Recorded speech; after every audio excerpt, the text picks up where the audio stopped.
probably know the Mr.Men books. I can't say I'm particularly warm to them, but one of them, the books are now coming under scrutiny as a study finds that Mr.Men books could be sexist. And what the study discovered is a good piece of work here, is that the Little Miss characters have to be saved in the stories more than half the time, while the Mr.Men only need saving less than a third of the time. Plus, the male characters also get more to say in the books, as they're given, on average, an extra 12 words. The study also claims that Roger Hargreaves' simple tales even play to gender stereotypes with some of the characters, such as Little Miss Bossy. Well, it's interesting stuff, and I have on the line now Vicky Carter, who is a workshop facilitator and a feminist. Vicky, perhaps you'd like to spell out a little bit more about the feelings you have towards the Mr.Men series.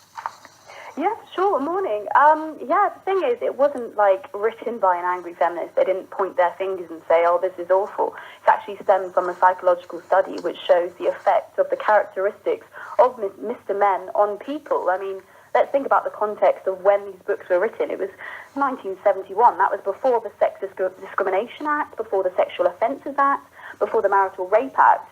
And society has changed since then. You know, the Time's Up, Me Too movement. And I feel that Mr. Hargreaves needs to adapt his books with society and a change of thinking now. So much has changed since then.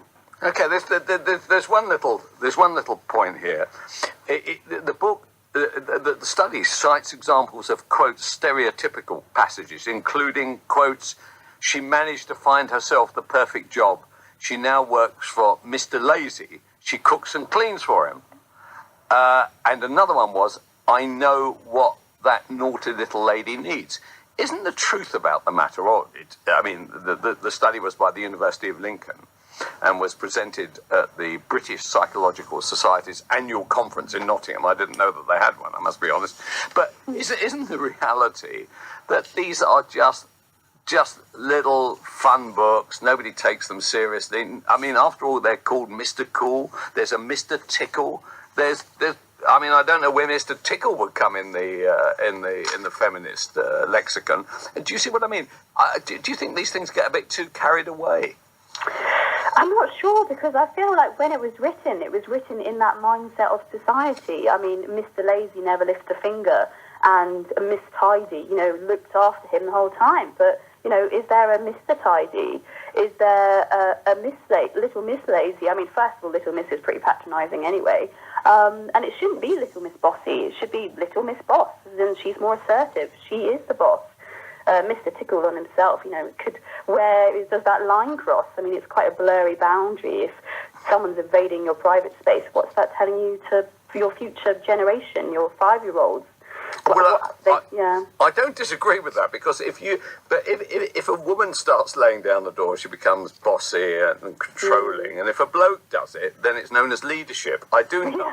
I do recognise that, and a great woman friend of mine is known. By the way, among her own sisterhood, she is known as bossy. So it's not only a male preserve describing. So there is a kind of feminine sisterhood, which also, I think, kind of recoils slightly at bossy women. Do you think that's true? You know what? I do agree with you. I mean, I feel that a lot of women feel that there isn't enough space on the table for other women. So they've got to assert themselves, and sometimes they won't even let other women rise with them. They won't help other people, but that's why I feel as a society we need to change. I mean, it's not just women thinking about other women, it's men thinking about other men as well. We need to dramatically change our thinking, and that's why I think, in 2017 he released Mr. Adventure and Little Miss Adventure, and 2016 there was Mr. Marvellous and Little Miss Marvellous, and I feel that's what he needs to do with all the other books. He needs to make a Mr. version and a Little Miss version, so then it's not one-sided, it's not sexist, but it's equal for both. Can I ask you whether you feel right, the cleverest people I know, whenever we go out as a couple, or we go for for a drink with friends or something like that, it always seems to me that the woman appears to be a lot cleverer than the bloke for some reason. Perhaps it's something that's come to me of late, but do you think that feminism has the same role or a changing role as time goes on? Because I'm sure there are oppressed women out there. I'm sure there are. I actually don't meet them. I meet the other sort. Am I lucky, unlucky, or is there a role for somebody like yourself who describes yourself as a feminist?